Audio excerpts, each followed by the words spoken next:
सुने print culture क्या होता है या प्रिंट प्रोफार्मा क्या होता है?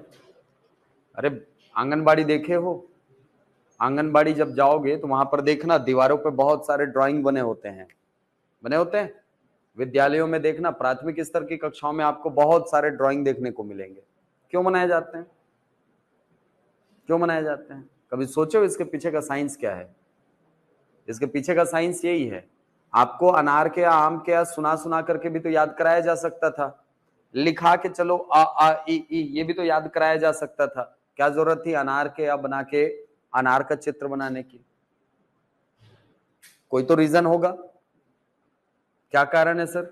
दिमाग में इमेज बहुत जल्दी, ठीक है। और खासकर जब बच्चों के प्रारंभिक अवस्था की बात करें तो उस समय हमारा दिमाग जो है वो इमेजेस को लेकर के बहुत सेंसिटिव होता है, हम तुरंत इमेज को कैप्चर करते हैं, होता है ऐसा, ठीक है। इसीलिए बचपन के बहुत सारे चीजें जो होती है ना, देखना स्कूलों में आप जब पढ़े होंगे तो स्कूलों में जब आप पढ़े होंगे ना तो भले पाठ याद ना हो लेकिन उसके चित्र हमको याद रहते हैं, होता है ऐसा। आपको चल रहे मटके टम्मक तो याद नहीं होगा लेकिन वो डोकरी याद होगी, ऐसे मटके पकड़ के ऐसे खड़ी हुई, याद है? हाँ सर। वो भले वो पूरी कविता याद ना हो आपको, आपको भले याद ना हो सर पंच परमेश्वर की कहानी पूरी, पढ़े होंगे ना? हाँ, जुम्मन मियाँ, अलगू चौधरी, पढ़े प्रेमचंद की कहानी वाली पंच परमेश्वर? नहीं पढ़े होगे ठीक है, लेकिन अलगू मियाँ और जुम्मन चौधरी को गले मिलने वाला फोटो आपके दिमाग में बैठा होगा, है नहीं? अब्बू खा की बकरी, बकरी की फोटो, हाँ सर। चित्र हमारे दिमाग में बैठता है, समझे? भले हमको याद नहीं रहता माखनलाल चतुर्वेदी की हमें तोड़ लेना वनमाली उस पथ पर देना तुम फेंक, पुष्प की अभिलाषा भले पूरी याद ना हो लेकिन वो बच्चा याद रहता है जो एक सैनिक का ड्रेस पहन के चलते रहता है और नीचे फूल पड़े रहता है कि नहीं? हाँ। तो इमेज जो होता है ना वो हमारे दिमाग में बैठता है और इसी चीज को वो शिक्षकों ने अनुभव किया और उसी अनुभव के माध्यम से आपको सिखाने का प्रयास कर रहे हैं। उनको क्या जरूरत थी? जरूरत तो उनको थी नहीं, लेकिन उन्होंने प्रयास किया। क्यों? वो अपने नैतिक दायित्व समझते हैं इस चीज को कि भाई हमको विद्यार्थियों को अच्छे से समझाना है, ठीक है। और एक अच्छा शिक्षक हमेशा इस चीज के लिए अवेयर रहता है, हमेशा जागरूक रहता है कि मेरे विद्यार्थियों को चीजें समझ में आ रही है कि नहीं आ रही है, ठीक है। तो आप भी जब आगे जाकर के शिक्षक बनना चाहते हो तो ऐसे शिक्षक बनना जो विद्यार्थियों के दिमाग तक पहुंच सके, जिनकी बातें उनके दिमाग तक पहुंच सके। ऐसे नहीं कि बस एक बार किताब पढ़ लिए, दो बार किताब, कोर्स कंप्लीट हो गया, कहानी खत्म, चलो भाई हो गया। नहीं, वैसा करना होता तो फिर सरकारी विभाग में शिक्षकों की जरूरत थी ही नहीं, संविदा में करवाते, चलो आ जाओ कोर्स कंप्लीट कराओ घर जाओ। होता है ऐसा? मनरेगा में जैसे कराते हैं यार, संविदा में भर्ती होती है ना, मनरेगा में एक पोस्ट ऐसा नहीं होता जिसको आप परमानेंट उसमें भर्ती कराई जाती हो, एक पोस्ट नहीं होता, सारे के सारे संविदा में होते हैं। चाहे आप तकनीकी सहायक ले लो, चाहे आप प्रोग्राम ऑफिसर ले लो, चाहे मनरेगा में जो नीचे स्तर के कर्मचारी होते हैं उनको ले लो, सबकी भर्ती जो होती है वो संविदा में होती है। वैसे ही शिक्षक में भी संविदा में कर देते, लेकिन शिक्षक संविदा में नहीं करते। क्यों नहीं करते? कारण यही है, ठीक है। कारण यही है क्योंकि शिक्षकों को एक तो सिक्योरिटी फील होनी चाहिए ताकि वो अपना 100% दे सकें, और दूसरी बात कि शिक्षक जो है ना वो अपना 100% जब दे रहे हैं तो उसका प्रॉपर आउटपुट उसको मिलना चाहिए, उसको भी तो घर चलाना है कि नहीं? तो इसीलिए शिक्षक का दायित्व बहुत होता है, और अच्छे शिक्षक बनना है तो नहीं तो फिर कंपटीशन वर्ल्ड में बहुत सारे एग्जाम है यार, अभी एडीओ का एग्जाम है, अमीन पटवारी का एग्जाम है, और बहुत सारे एग्जाम है, राज्य सेवा परीक्षा में डिप्टी कलेक्टर बन जाओ, कोई दिक्कत नहीं, टीचर मत बनना फिर। समझ रहे हो बात? चलो खैर, ये सब बातें हैं, दिमाग में हमेशा रखना, तब एक अच्छा शिक्षक बन पाओगे, और ये तभी आपको मोटिवेट कर पाएगा। खुद को मोटिवेट करते रहना पड़ेगा आपको कॉम्पिटिटिव एग्जाम में, और खुद को मोटिवेट करने के लिए सबसे अच्छी चीज ये है कि आपको अपना दायित्व हमेशा याद होना चाहिए कि मैं क्यों बनना चाहता हूं, ये है कि नहीं, मैं क्यों बनना चाहता हूं। यदि ये चीज आपके दिमाग में एकदम क्रिस्टल क्लियर है तो ये मान करके चलो आप जरूर बनोगे, ठीक है। और आज तो कुछ 8,000 पदों की भर्तियों के बारे में कुछ कुछ और मैंने देखा है, बस उसको सुना नहीं, विजय शर्मा जी ने बात कही है आज, ठीक है, लेकिन मेरे ख्याल से टीचर के लिए नहीं होगा, वो टीचर के लिए अलग से काम चलेगा। चलिए, तो कल हमने भाषा के संबंध में देखा था कि भाषा क्या है और भाषा के प्रकार कौन कौन से होते हैं, ये देखे थे, ठीक है। आज हम लोग देखेंगे भाषा में गुण कौन कौन से पाए जाते हैं, भाषा के गुण। तो यहां पर फिलहाल मैं उन गुणों की चर्चा करूंगा जो कि आपको व्याकरण सिखाने के लिए मुझे उनकी जिनकी आवश्यकता होगी, ठीक है। तो भाषा का जो सबसे पहला गुण है वो गुण है परिवर्तनशीलता का। भाषा परिवर्तनशील होती है, भाषा परिवर्तनशील होती है। दुनिया की कोई भी भाषा हो वो कभी भी स्थायी रूप में नहीं हो सकती, उसका रूप हमेशा बदलता रहता है, हमेशा बदलता रहता है। अब इस बदलाव के पीछे या इस परिवर्तन के पीछे क्या कारण होते हैं सर? तो वैसे देखा जाए तो बहुत सारे कारण हैं, लेकिन भाषा शास्त्री जिन प्रमुख कारणों को अपनी मान्यता प्रदान करते हैं उसमें 3 कारण प्रमुख हैं। भाषा की परिवर्तनशीलता का जो सबसे पहला कारण माना जाता है वो है भाषा पर क्षेत्रीयता का प्रभाव पड़ना। दुनिया की कोई भी भाषा हो वो क्षेत्रीयता से प्रभावित होती है, कोई भी भाषा हो। और क्षेत्रीयता के प्रभाव को आप भाषा पर 2 तरीकों से देख सकते हैं। कैसे 2 तरीकों से देख सकते हैं सर? पहला, एक ही भाषा अलग अलग क्षेत्रों में अलग अलग रूपों में बोली जा सकती है, बोली जाती है। जैसे हमारी हिंदी को ही ले लो, हम जो हिंदी बोल रहे हैं क्या हरियाणा वालों की हिंदी के बराबर है? नहीं सर, उनकी हिंदी में कुछ तो अलग है कि नहीं? बोल तो वो भी हिंदी रहे हैं, गुजरात वाले भी हिंदी बोलते हैं, बंगाल वाले भी हिंदी बोलते हैं, केरल वाले भी हिंदी बोल रहे हैं, लेकिन क्या सभी जगह की हिंदी एक समान है क्या? नहीं सर, कुछ कुछ मूलभूत अंतर आपको सभी जगह की भाषाओं में देखने को मिलता है। यह क्यों होता है सर? क्योंकि क्षेत्रीयता के हिसाब से भाषा अपना रूप बदलती रहती है। आप उतनी दूर मत जाओ ना यार, हमारे छत्तीसगढ़ में ही देख लो। हमारे छत्तीसगढ़ में यदि आप देखेंगे तो हमारे छत्तीसगढ़ में मूल रूप से बोली जाने वाली भाषा कौन सी है? छत्तीसगढ़ी बोलते हैं ना। आते कि नहीं छत्तीसगढ़ी? आते कि नहीं छत्तीसगढ़ी यार? आते ना, सीख जाओ, मैं पहली बताता हूं, ठीक है। काबर सीख जाओ, सब क्षेत्र में जाओ, हो सकते कि छत्तीसगढ़ में कहीं पे भी पोस्टिंग दे दे, है नहीं। अब मान लो दे दी से एकदम राजनांदगांव वाले इलाका में पोस्टिंग, अब तुम्हार साइड के छत्तीसगढ़ी देखू और वहां साइड के छत्तीसगढ़ी देखू ना, जमीन आसमान के फर्क है। ए साइड जो हमन बोलता जैसे रायपुर और बिलासपुर में अंतर करूं ना तो 10 ठो अंतर मिल जाही। एकदम सरल उदाहरण दो, जैसे हमन रायपुर के अन्ना, तो रायपुर में हमन किसे बोलबो? आबो, जाबो, खाबो, ये हमर मन के भाषा। और तुमन किसे बोलू?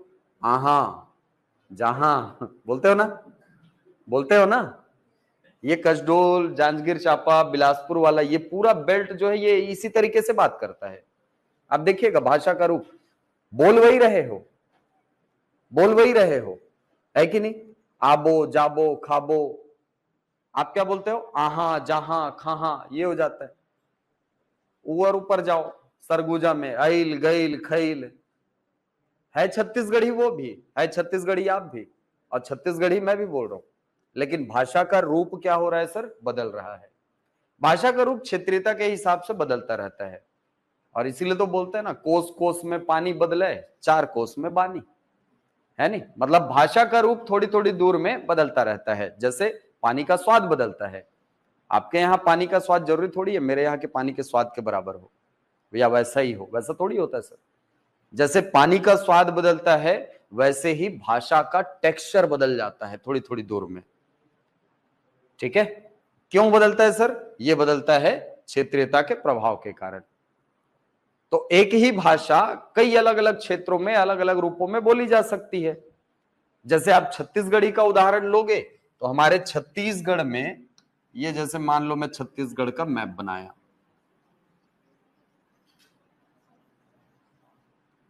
ये बन गया हमारा छत्तीसगढ़।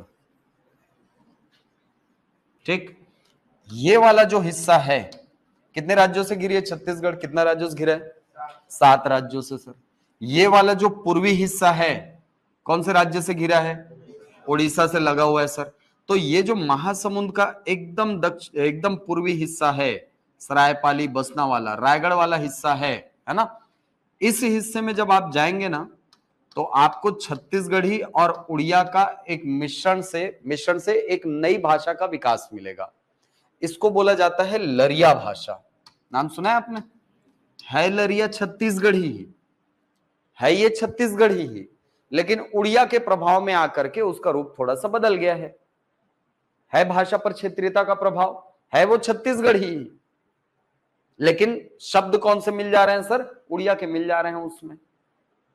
तो ये भाषा का रूप बदल गया। वैसे ही आप पश्चिम की तरफ आइए, पश्चिम की तरफ इधर जो राजनांदगांव है उसका दक्षिणी इलाका ले लो, मोहला मानपुर तहसील मोला मानपुर वाला जिला ले लो पूरा। इस पूरे जिले में, इस पूरे क्षेत्र में छत्तीसगढ़ी का मिश्रण होता है मराठी भाषा से, होता है। महाराष्ट्र का बॉर्डर लगा है ना इधर, और यहां पर छत्तीसगढ़ी और मराठी के मिश्रण से एक नई भाषा का विकास होता है जिसको बोला जाता है खलटाही भाषा। खलटाही है सर। क्यों विकास हुआ होगा इनका? क्यों विकास हुआ होगा? कारण तो होना चाहिए कुछ। कारण है सर भाषा पर क्षेत्रीयता का प्रभाव। कोई भी भाषा हो वो अलग अलग क्षेत्रों में एक तो अलग अलग रूपों में बोली जाती है, और दूसरी बात, दुनिया की कोई भी भाषा ऐसी नहीं होती जो कि एकदम सभी भाषाओं से विलग होकर के रह पाए। वो अपने आसपास की भाषाओं बोलियों से निरंतर प्रभावित होती रहती है, निरंतर प्रभावित होती रहती है। और इसी परिवर्तन का या इसी प्रभाव पड़ने का जो कारण है, के कारण जो है भाषा का नया नया रूप आपको देखने को मिलेगा। होता है ऐसा। तो छत्तीसगढ़ी ही है सर, खलटाही भी छत्तीसगढ़ी है, लरिया भी छत्तीसगढ़ी है, लेकिन इसका रूप जो है वो क्षेत्रीय भाषा या संपर्क भाषा, जो आसपास की भाषा है उसके संपर्क में आकर के इसका रूप थोड़ा सा बदल गया है।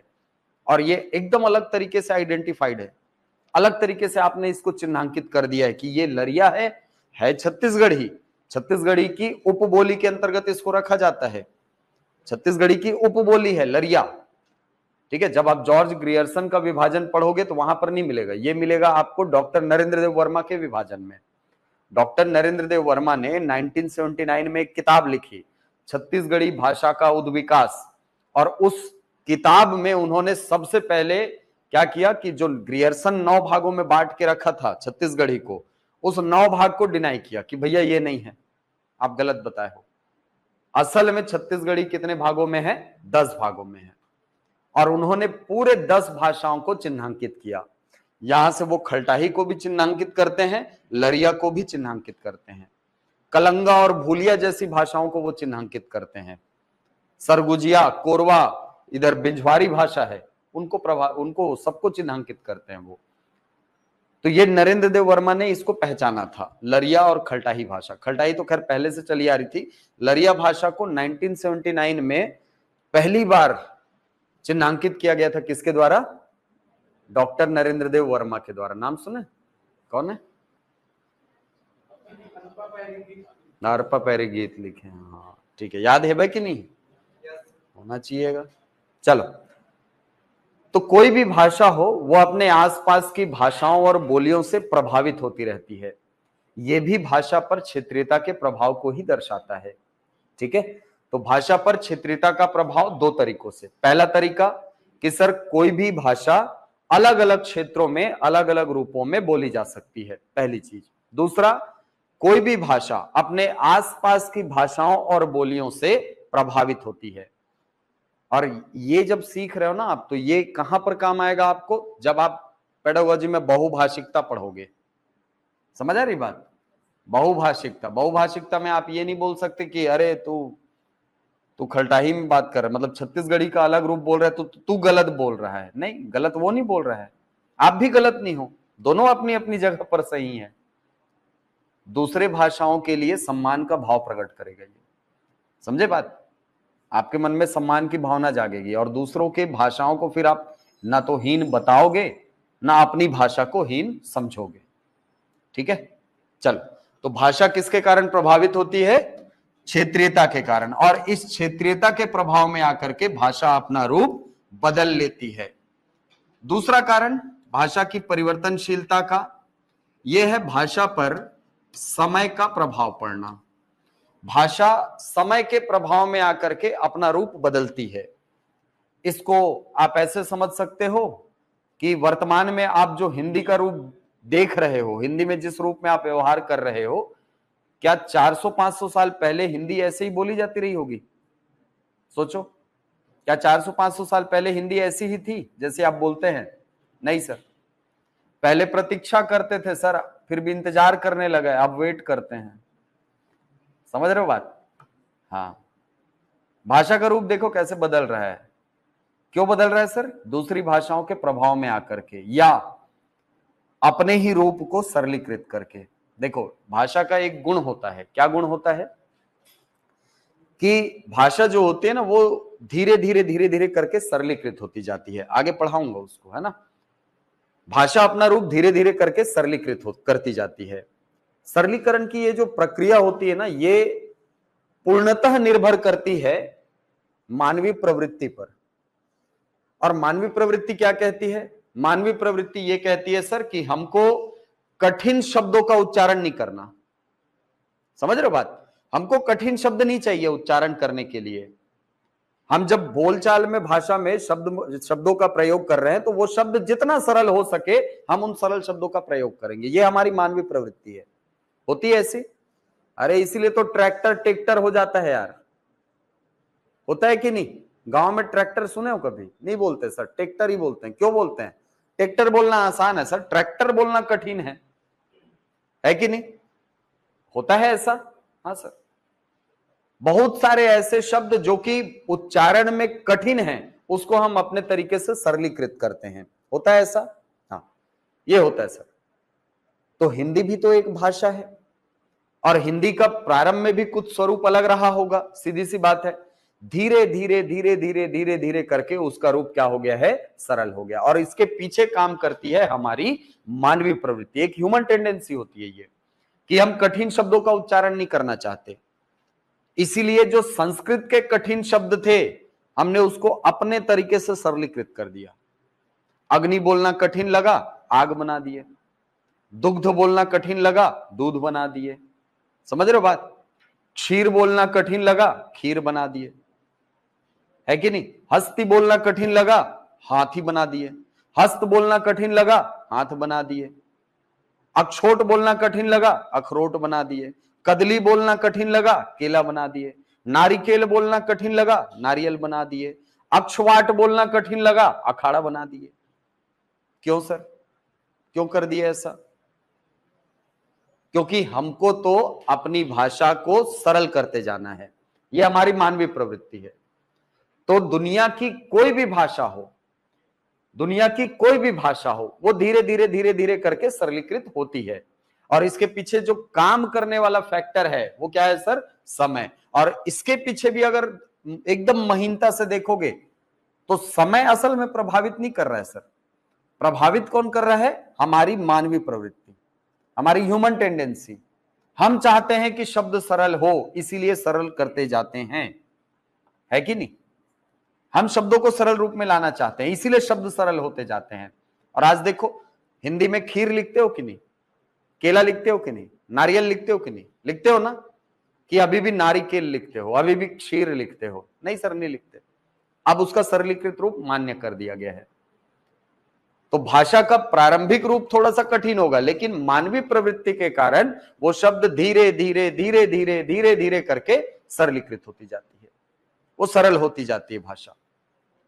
ठीक है, तो भाषा किसके कारण प्रभावित हो रही है? समय के कारण प्रभावित हो रही है। तो 300-400 साल पहले की भाषा आज की हिंदी के जैसे तो एग्जैक्टली है ही नहीं सर, नहीं रही ना, बदल गई ना, रूप बदल गया भाषा का। ठीक है, तो भाषा समय के कारण प्रभावित हुई। तीसरी चीज जिसके कारण भाषा अपना रूप बदलती है, वो तीसरा घटक क्या है? वो तीसरा घटक है सांस्कृतिक संक्रमण। सांस्कृतिक संक्रमण। अब ये क्या बला है सर, कोरोना संक्रमण सुने थे अपने जियत जागत में कोरोना संक्रमण सुन लिए हम लोग, है नहीं। ये सांस्कृतिक संक्रमण क्या है सर? सांस्कृतिक संक्रमण का सीधा सा मतलब होता है दो संस्कृतियों का आपस में मिलना।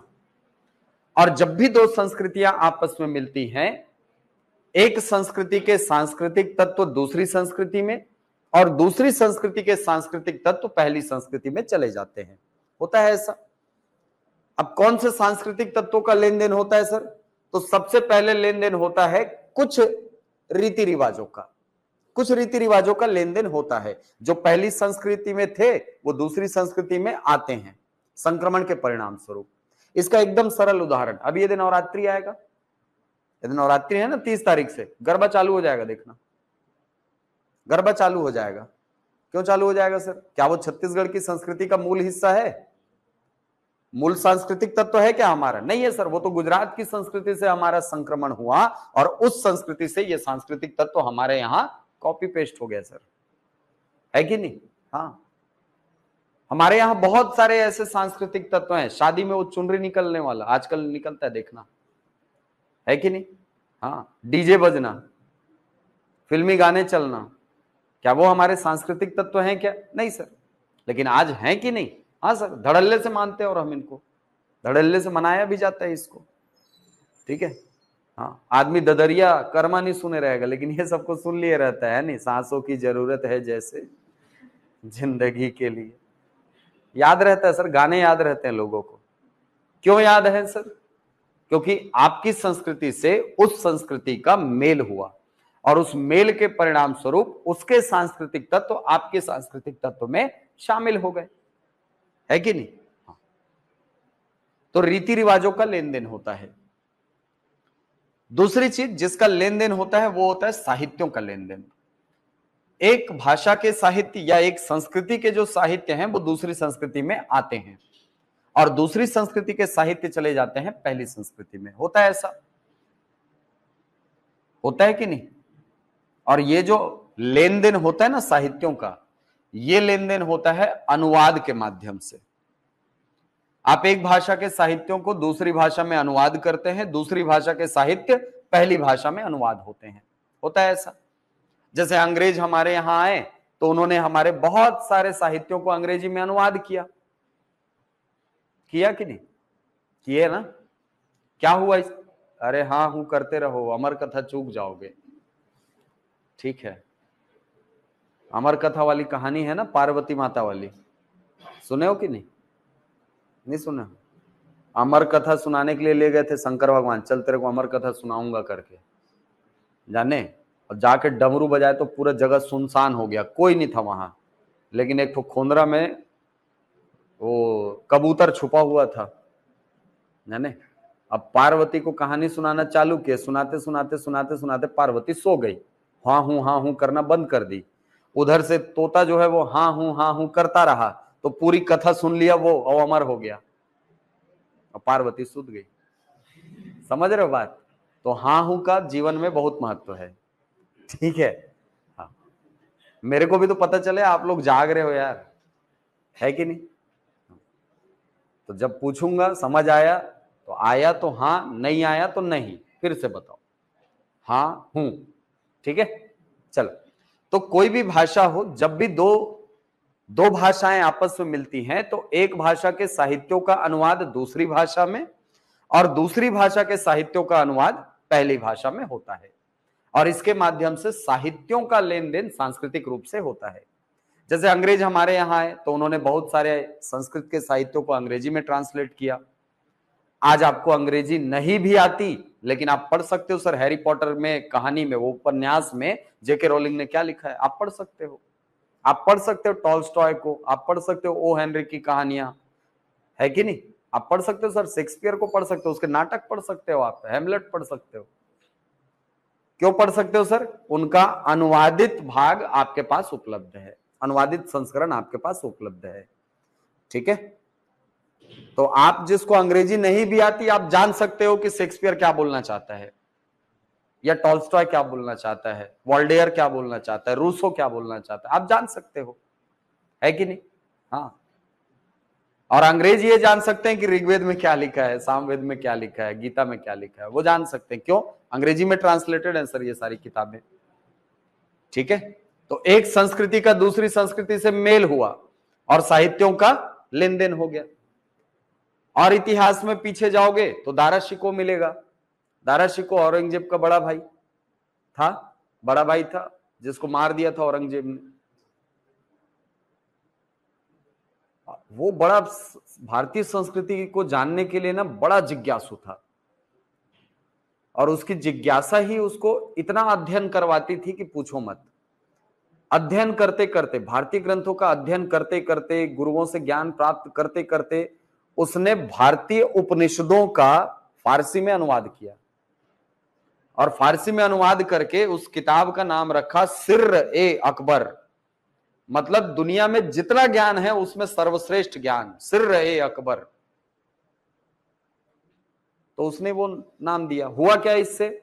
हुआ ये कि सर जिस आदमी को संस्कृत नहीं आता, जिसको फारसी आती है, वो फारसी आदमी भी जान सकता है कि ये उपनिषदों में क्या लिखा है कि नहीं। और पीछे जाओगे तो अकबर मिलेगा आपको। अकबर मिलेगा, अकबर के दरबार में फैजी था। फैजी नाम सुने? फैजी की अध्यक्षता में अनुवाद विभाग बनाया गया था, ट्रांसलेशन डिपार्टमेंट। और उस ट्रांसलेशन डिपार्टमेंट में क्या होता था सर? संस्कृत के या दूसरी भाषाओं के जो धर्म ग्रंथ थे उनका फारसी में अनुवाद किया जाता था। और पीछे जाओगे तो अल-बरूनी मिलेगा आपको। अल-बरूनी संस्कृत का बड़ा ज्ञाता माना जाता है। तो आप देखोगे कि जब भी दो संस्कृतियां आपस में मिलती हैं तो एक भाषा के साहित्य जो है वो दूसरी भाषा में आते ही हैं। और ये पूरी प्रक्रिया होती है किसके माध्यम से? अनुवाद के माध्यम से। अनुवादों के माध्यम से साहित्यों का लेन देन होता है। तो पहली चीज, सांस्कृतिक संक्रमण के परिणाम स्वरूप पहली चीज जिसका ट्रांसफर हुआ क्या था? रीति रिवाज। दूसरी चीज साहित्यों का लेन देन। तीसरी और सबसे महत्वपूर्ण चीज है भाषा में शब्दों का लेन देन। शब्दों का लेन देन होता है। जब भी दो संस्कृतियां आपस में मिलती हैं, एक संस्कृति के तत्व या एक भाषा के जो तत्व है, शब्द है, वो दूसरी भाषा में, और दूसरी भाषा के जो शब्द है वो पहली भाषा में आते हैं। और जाने अनजाने देख लो आप, आज कितने सारे विदेशज शब्दों का प्रयोग आप अपने दैनिक जीवन में करते हो। सुबह उठे, है नहीं, सुबह उठे क्या आवाज लगाते हो सर? चाय। चीनी भाषा का शब्द है, चीनी भाषा का शब्द है चाय, है कि नहीं? हाँ। उठे, ऑफिस जाना है सर, ऑफिस अंग्रेजी भाषा का शब्द है। ऑफिस जाने के लिए बाइक चाहिए सर, बाइक चाहिए ना, कार चाहिए, मोटर चाहिए, मोटरसाइकिल, ऑटो रिक्शा चाहिए, सब विदेशज शब्द हैं। किस पे चलोगे? रोड पे चलोगे। रोड, रोड विदेशज शब्द है। आके यहां पे रुकोगे गांधी चौक में, क्यों? सिग्नल है सर, विदेशज शब्द है। समझ रहे हो बात? घर पहुंचे, ऑफिस से हार थक के, सब्जी क्या बना है? आलू, माथा खराब हो गया। आलू पुर्तगाली भाषा का शब्द है कि नहीं? तो आप अपने रोजमर्रा के जीवन में कितने सारे विदेशी शब्दों का प्रयोग करते हो, आप देखो। दरवाजा पुर्तगाली भाषा का शब्द है। बहुत सारे शब्द हैं जो कि दूसरी भाषाओं से हमारे यहां आए हुए हैं। तो सांस्कृतिक संक्रमण का यह प्रभाव होता है कि एक भाषा के जो शब्द हैं वो दूसरी भाषा में आते हैं, दूसरी भाषा के शब्द हैं वो पहली भाषा में चले जाते हैं।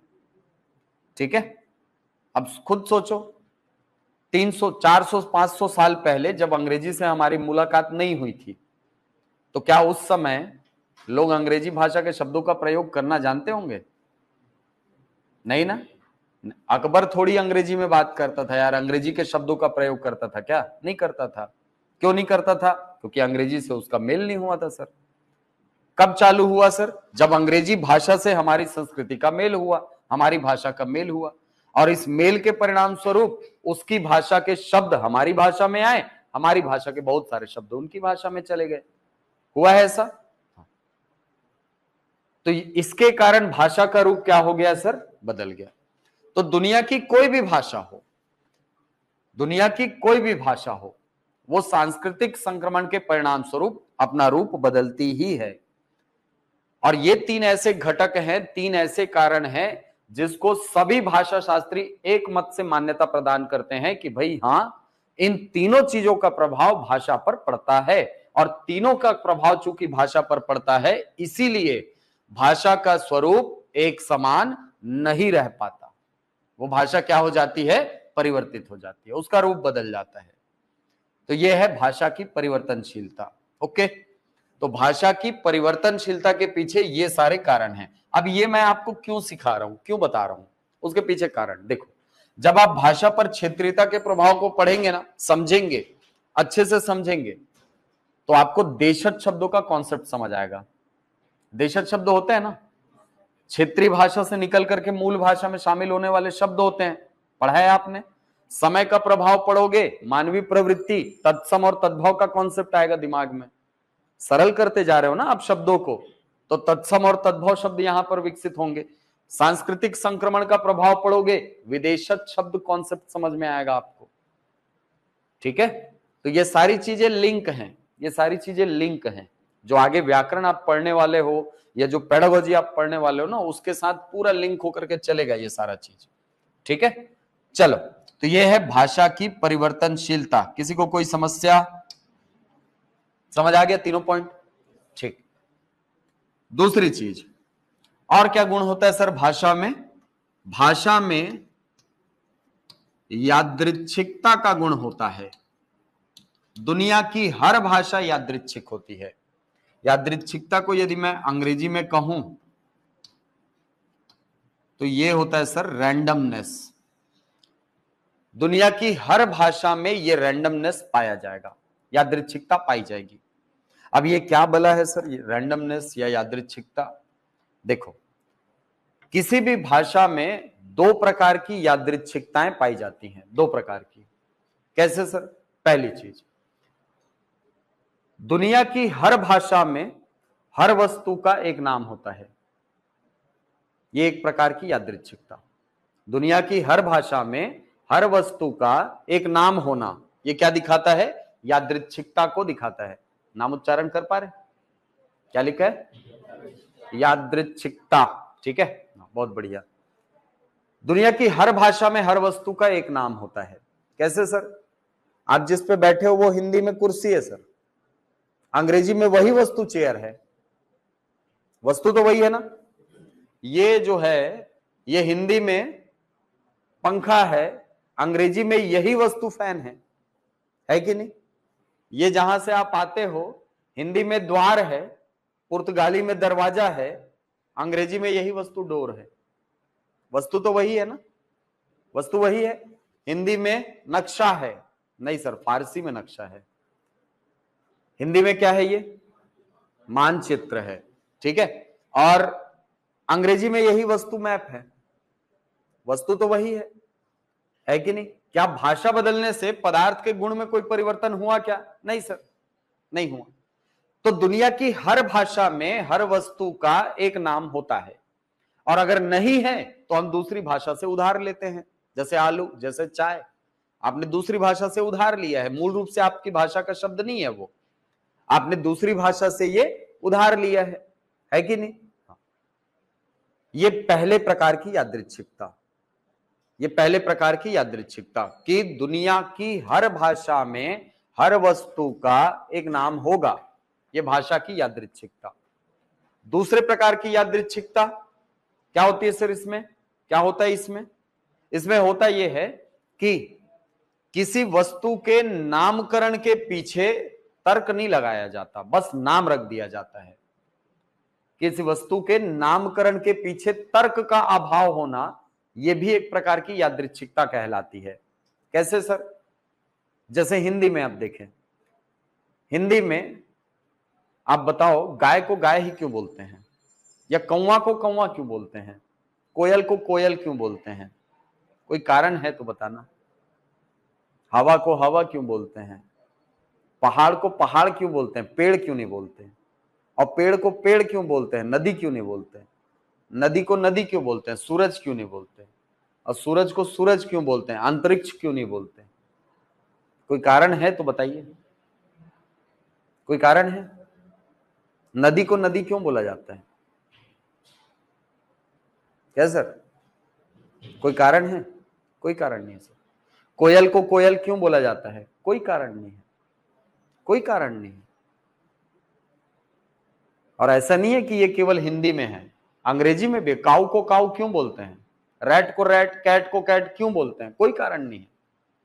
आपने रैंडमली नाम दे दिया है कि भाई इस वस्तु को या इस जीव को ये बोला जाएगा, और उसी दिन से वो नाम चला आ रहा है। ठीक है, ओके। तो किसी भी भाषा में आपको ये गुण अनिवार्य रूप से देखने को मिलेगा, यादृच्छिकता आपको देखने को मिलेगी। दुनिया की हर भाषा में यादृच्छिकता एक अनिवार्य तत्व है, ध्यान रखिए। क्योंकि अगर कोई भाषा जिसमें यादृच्छिकता नहीं है, मतलब वो भाषा मौलिक भाषा नहीं है, वो दूसरी भाषा से आई हुई भाषा है, या दूसरी भाषा के इन्फ्लुएंस से पैदा हुई भाषा है, यही होगा ना। अगर मान लो छत्तीसगढ़ी में छत्तीसगढ़ी के शब्द हटा लो, वो तो मूल छत्तीसगढ़ी के ना, हटा लो, उसमें उड़िया के शब्द डाल दो, तो क्या छत्तीसगढ़ी छत्तीसगढ़ी रहेगी? रहेगी क्या? नहीं रहेगी सर, रूप बदल गया इसका। ठीक है, तो जब आप बात करते हैं यादृच्छिकता की, तो यादृच्छिकता किसी भाषा का ऐसा गुण है जिसके अंतर्गत किसी वस्तु या व्यक्ति के नामकरण के पीछे कोई तर्क नहीं लगाया जाता, किसी वस्तु के नामकरण के पीछे कोई तर्क नहीं होता है। यह भाषा की यादृच्छिकता है। ठीक है, अब तीसरा गुण भाषा का, समझ आया ये पॉइंट? दोनों प्रकार की यादृच्छिकताएं क्या क्या है सर? पहला, हर भाषा में हर वस्तु का एक नाम होगा। दूसरा नामकरण के पीछे तर्क का अभाव होना, यह भी यादृच्छिकता है। ठीक। तीसरा गुण, हर भाषा का यह गुण होता है कि उसका प्रारंभिक स्वरूप कठिन होता है, धीरे धीरे धीरे धीरे उसका रूप बदलता है, और बदल करके वो क्या होती है? सरल होती जाती है। तो आप इसको लिख सकते हैं कि हर भाषा कठिनता से सरलता की ओर अग्रसर होती है। हर भाषा कठिनता से सरलता की ओर अग्रसर होती है, हर भाषा का गुण है। जैसे अभी मैंने आपको समझाया कि संस्कृत का रूप जो था वो कठिन था। संस्कृत हिंदी की तुलना में कठिन है ना। आज मैं आपको बोलूं कि चलो संस्कृत में बात करते हैं,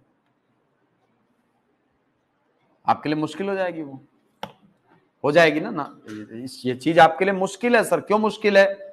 आप उस भाषा से एकदम फैमिलियर नहीं हो। हालांकि आपकी भाषा जो हिंदी है वो आई उसी भाषा से है, आई उसी भाषा से। संस्कृत को हिंदी की आदि जननी बोलते हैं, संस्कृत हिंदी की आदि जननी भाषा है। लेकिन आज आप संस्कृत नहीं बोल पाओगे सर। क्यों नहीं बोल पाओगे? भाषा का रूप जो संस्कृत में था अब वो रूप नहीं रहा, बदल गया सर, है कि नहीं? हाँ। तो क्यों ऐसा हुआ सर? क्योंकि ये भाषा का गुण है कि वो प्रारंभिक रूप में कठिन होती है, धीरे धीरे धीरे धीरे धीरे धीरे करके सरलीकृत होती है। ठीक है, अब इस गुण को जरा पानी से तुलना करना। पानी भी तो ऐसे ही बहता है सर, पानी भी तो ऐसे ही बहता है ना। पानी का बहाव यदि आप देखें तो पानी हमेशा ऊपर से नीचे की ओर आती है कि नहीं? मतलब पानी का बहाव कैसे होता है सर? ऊपर से नीचे की ओर होता है।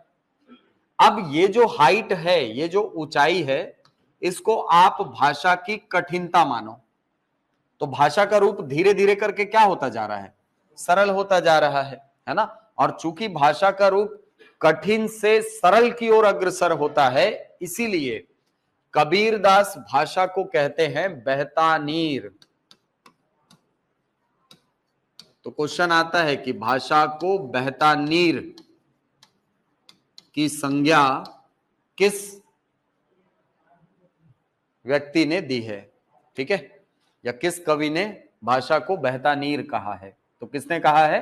कबीरदास ने कहा है। भाषा धीरे धीरे सरलीकृत होगी, प्रारंभिक रूप कठिन होगा, धीरे धीरे करके सरल होती जाएगी। ठीक है, आगे बढ़े आप।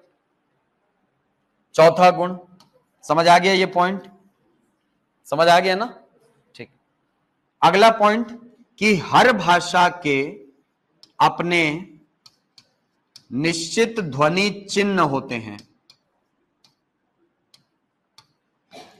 हर भाषा के अपने निश्चित ध्वनि चिन्ह होते हैं। हर भाषा में ध्वनि चिन्ह पाए जाते हैं।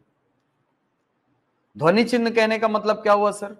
ध्वनि चिन्ह कहने का मतलब होता है हमारे मुंह से निकलने वाली ध्वनियों के लिए निर्धारित किए गए चिन्ह। हमारे मुंह से ध्वनि निकली क, आपने कहा कि भाई इसको ऐसा लिखा जाएगा, है कि नहीं? अब इस चिन्ह को आप अंतरिक्ष में भी जाकर के पढ़ोगे ना तो आपके मुंह से वही ध्वनि निकलेगी। क्या निकलेगी? क। क्या मतलब हुआ सर? मतलब ये जो चिन्ह है ये एक निश्चित प्रकार की ध्वनि से बंधी हुई है कि नहीं? आप इसको देख करके पा नहीं बोलोगे, इसको देख करके जा नहीं बोलोगे, आप कि बोल दोगे? नहीं बोलोगे ना। क्यों नहीं बोलोगे सर? क्योंकि आपने इस चीज को पहचान लिया है कि भाई अगर कहीं पर यह चिन्ह बना हुआ है तो ये एक निश्चित ध्वनि से बंधा हुआ चिन्ह है। और वो ध्वनि कैसी है? क। ये ध्वनि है सर। आप चिन्ह देखो, म, ऐसे ही पढ़ोगे इसको कि और कुछ पढ़ोगे? म ही पढ़ेंगे इसको।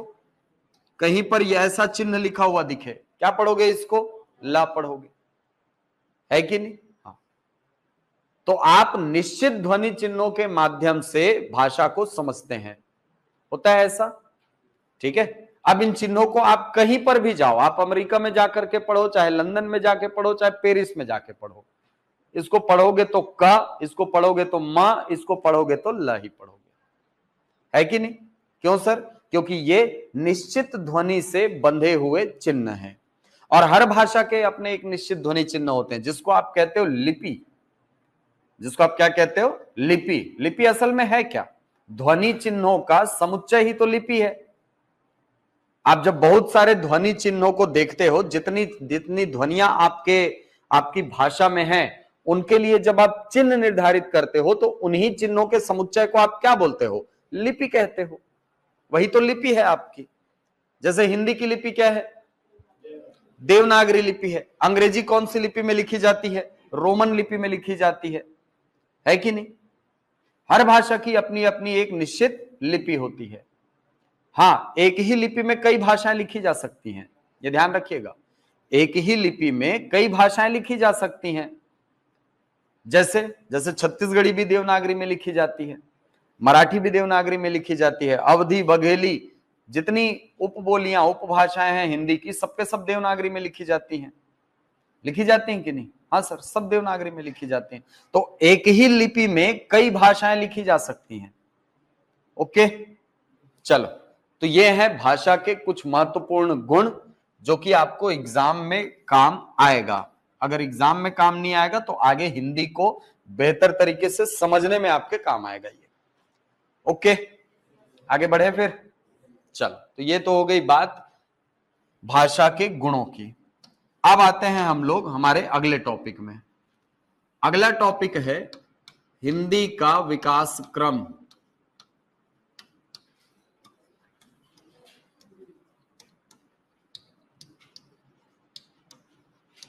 हिंदी का विकास क्रम क्या मतलब हुआ सर?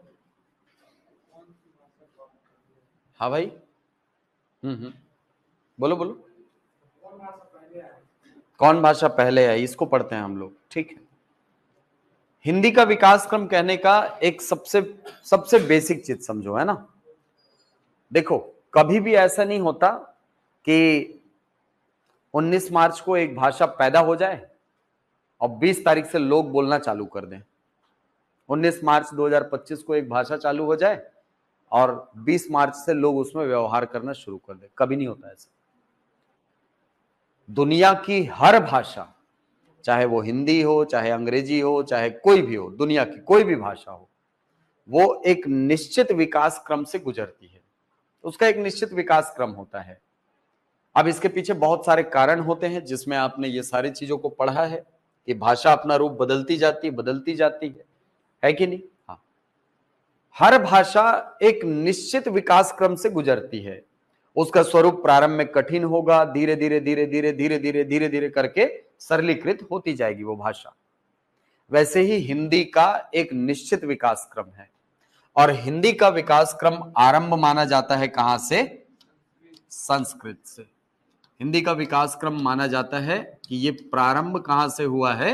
संस्कृत से प्रारंभ हुआ है। और चूंकि हिंदी का विकास क्रम संस्कृत से प्रारंभ हुआ है, इसीलिए हिंदी को आर्य भाषा परिवार के अंतर्गत रखा जाता है। अब ये आर्य भाषा परिवार क्या भाषा है सर? देखो, आर्यों की भाषा क्या थी? तो जो भी भाषा अपने विकास क्रम में संस्कृत से जुड़ी हुई होती है, उन सारी भाषाओं को आर्य भाषा परिवार के अंतर्गत रखा जाता है। कोई भी भाषा जो अपने विकास क्रम में किससे जुड़ी हुई हो? संस्कृत से जुड़ी हुई हो। तो जो भी भाषा अपने विकास क्रम में संस्कृत को टच करती है, मतलब समझ जाना वो कौन से भाषा परिवार की है, वो आर्य भाषा परिवार की भाषा है। ठीक। अब सवाल यह भी आता है कि आर्य भाषा परिवार की किस शाखा के अंतर्गत हिंदी को रखा जाता है? तो आर्य भाषा परिवार की भारोपीय शाखा के अंतर्गत हिंदी को रखा जाता है। भारोपीय शाखा, भारोपीय शाखा के अंतर्गत हिंदी भाषा को रखा जाता है। अब ये भारोपीय शब्द क्या है सर? भारोपीय शब्द दो शब्दों से मिलकर बना है, एक तो है भारत और दूसरा है यूरोपीय। तो भारत और यूरोप वाले हिस्से में जो संस्कृत की शाखा फैली हुई है, जो डारा खांदा फेंका है ना इसे, वो सारी की सारी भाषाएं भारोपीय शाखा के अंतर्गत आती हैं। असल में ये एक मत है मैक्स मूलर का। नाम सुना है आपने मैक्स मूलर का? मैक्स मूलर नाम का एक जर्मन विद्वान था, जर्मनी का था, और ये माना जाता है कि वो आदमी बड़ा मेधावी था। इतना मेधावी था कि हर 15 दिन में एक नई भाषा वो सीख सकता था। बड़ा टैलेंटेड आदमी, मानते थे ऐसा। ठीक है। उस आदमी को भारत बुलाया गया था भारत की संस्कृति को खराब करने के लिए। क्योंकि देखो, अंग्रेजों ने भारत को फिजिकली तो जीत लिया, राजनीतिक रूप से जीत लिया, लेकिन कल्चरली वो नहीं जीत सकते थे। क्यों नहीं जीत सकते थे? अरे हमारे कल्चर की नींव इतनी पुरानी है, या हमारे कल्चर का जो जड़ है ना वो इतना पुराना है, इतना गहरा है, अंग्रेज मन के तो पीका नहीं फूटे हो रही सोई जब हमारे यहाँ आदमी मन घर में रहा रही सोई था। समझ रहे हो बात? हमारे यहाँ जब पक्की मकान बन रहे थे ना, उन लोग घूमते थे ऐसे ही, नंग धड़ंग घूमते थे उन लोग, अंग्रेज लोग, उनके पूर्वज लोग। हमारे यहाँ संस्कृति इतनी विकसित थी, और हमारे यहाँ ज्ञान के स्रोत के रूप में बहुत सारे आधार थे। हमारे यहाँ आप कभी मतलब ये नहीं सुनोगे कि भारतीय परंपरा में आप ये बिल्कुल नहीं सुनोगे कि वैष्णव जो थे उन्होंने शैवों का कत्लेआम कर दिया। कभी सुने हो? या लिंगायतों का नरसंहार हो गया, कभी सुने हो? कभी नहीं होता है सर, कभी नहीं होता ऐसा। हमारे यहां हर एक मत को मानने वाले का सम्मान होता है। यहां तक हमने जिस चारवाक को यह कहा जाता है कि वो मतलब वेद को जो पढ़ने वाले लोग हैं वो या तो धूर्त है, निशाचर है, भांड है, चारवाक का कथन है। वेद पढ़ने वाले कौन है? निशाचर है ना, भांड है। वो भांड कहने का मतलब जो प्रशंसा में वाक्य लिखते रहते हैं, वो उनको भी हमने महर्षि कहा है भाई। महर्षि चारवाक कहते हैं उनको, क्योंकि उनका ज्ञान विशिष्ट स्तर का था, आपका ज्ञान विशिष्ट स्तर का था। तो आपका ज्ञान आध्यात्मिक था, उनका ज्ञान लौकिक ज्ञान था। तो हमने कहा कि नहीं, कुछ भी रहे लेकिन वो है तो ज्ञान ही, तो हमने उनको भी सम्मान दिया। ठीक है। हमारी जड़ें इतनी गहरी थी, हम हिंसा को कभी साधन मानते ही नहीं थे समाधान के रूप में। अंतिम समाधान मानते थे हम उसको केवल, और युद्ध लड़ते थे फिर। और युद्ध भी ऐसा नहीं भाई कि हमारे यहाँ बस युद्ध का कोई धर्म नहीं होता। हमारे यहाँ जैसे ही शाम का शंख बजा तो फिर लड़ाई रोक देते थे। होता था, देखो महाभारत में पढ़ना, ये है सब रिटर्न डॉक्यूमेंट है अपने पास। जैसे ही शाम का शंखनाद होता था, सब सैनिक अपने शिविरों में चले जाते थे। होता था ये। हमारे यहाँ युद्ध के लिए बाकायदा नियमावली थी, क्योंकि हमारे यहाँ युद्ध जो था वो केवल मतलब जिंदगी और मौत की लड़ाई नहीं थी, वो हमारे यहाँ प्रतिस्पर्धा थी, खेल था वो हमारे लिए। ठीक है। क्योंकि हम लोग मानते थे कि अरे अभी मर गए तो क्या हुआ, फिर से पुनर्जन्म ले लेंगे, और पुनर्जन्म लेके फिर मारेंगे इस राजा को। फिर ये बोलता था, हाँ तो इस जन्म में मार ले, अगले जन्म में फिर मैं तेरे को मारूंगा। और यही कारण था कि जो दूसरे लोग थे ना, वो लोग शुरुआत में हमको विजय कर ही नहीं पाते थे, बाद में फिर धीरे धीरे इनका पतन हुआ, लोगों का मनोबल टूटता गया, राजाओं का विश्वास घटता गया और दूसरे लोग आकर के हमला करके आपको हरा के चले गए। हुआ ही, ठीक है। तो कहने का मतलब यह है कि हमारे यहां जो कल्चरल रूट्स थे, जो सांस्कृतिक जड़ें थी हमारी, वो बहुत गहरी थी। अंग्रेज इस चीज को जीत नहीं पा रहे थे, तो उन्होंने सोचा कि कैसे भी करके भारत के जो कल्चरल हेरिटेज हैं उनको डिस्टॉर्ट किया जाए, उसको खराब किया जाए।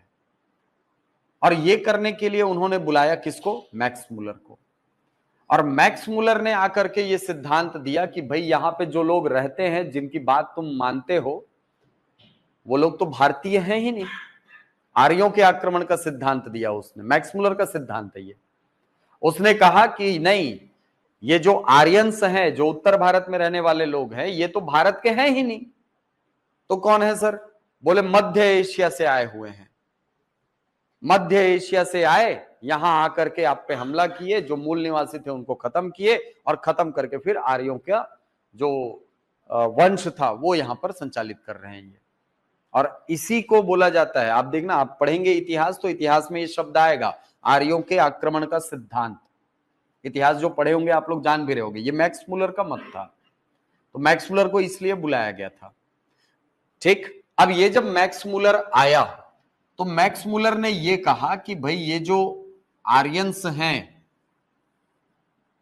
है ना, वो भारत में रहते नहीं थे, वो भारतीय है ही नहीं, उसने कहा।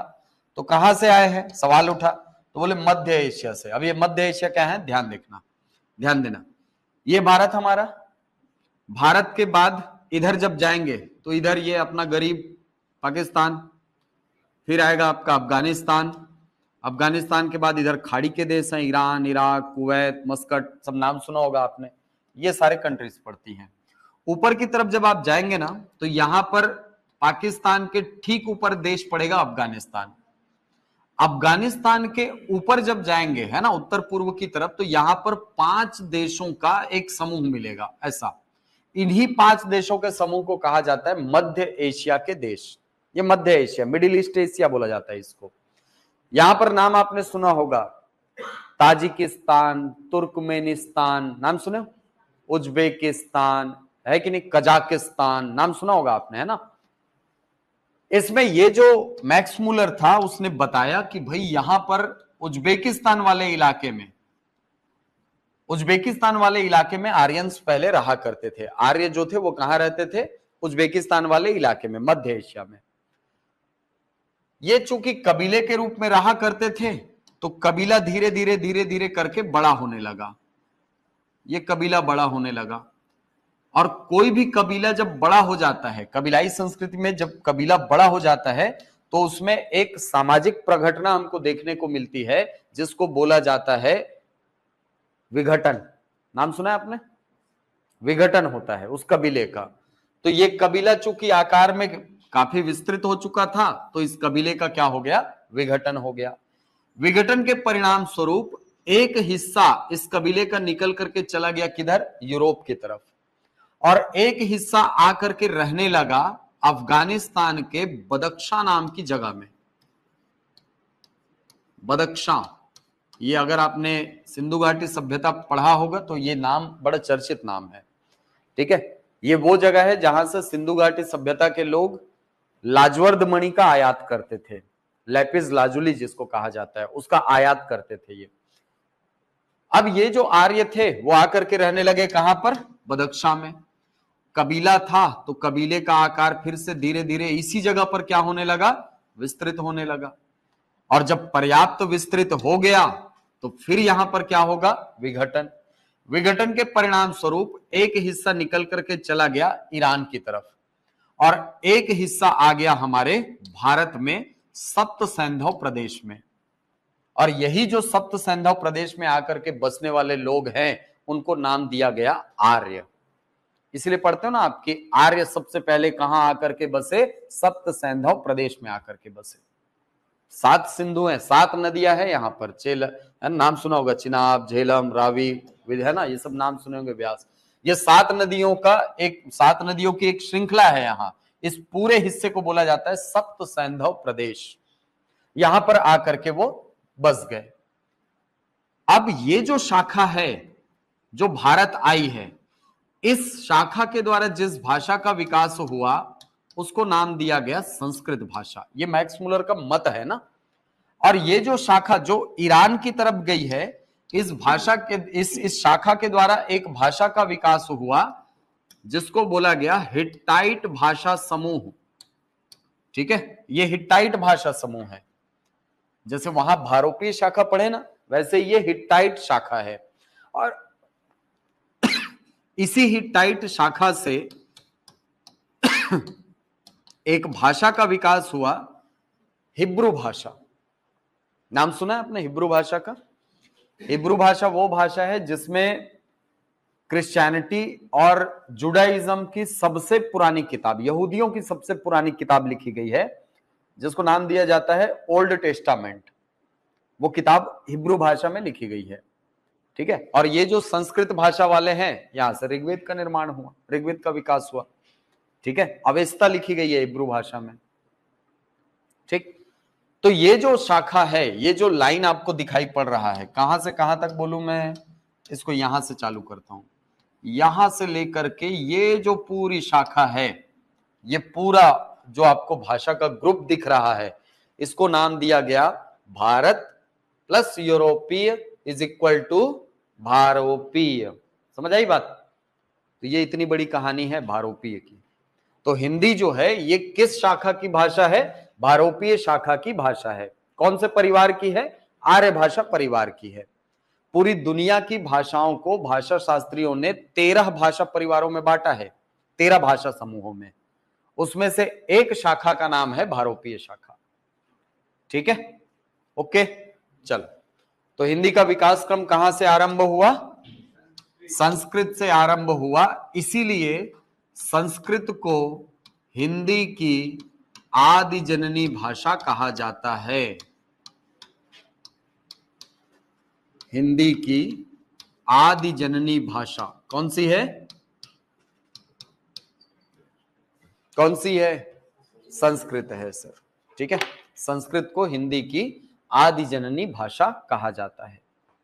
ठीक, तो विकास क्रम हमने शुरू तो कर दिया है, कल इसको कंप्लीट कर देंगे हिंदी का विकास क्रम। ठीक है, अच्छा, तो आज की क्लास में इतना ही। कोई सवाल, कोई डाउट, समस्या बताइए सर। कोई डाउट नहीं? मजा आ रहा है हिंदी पढ़ने में?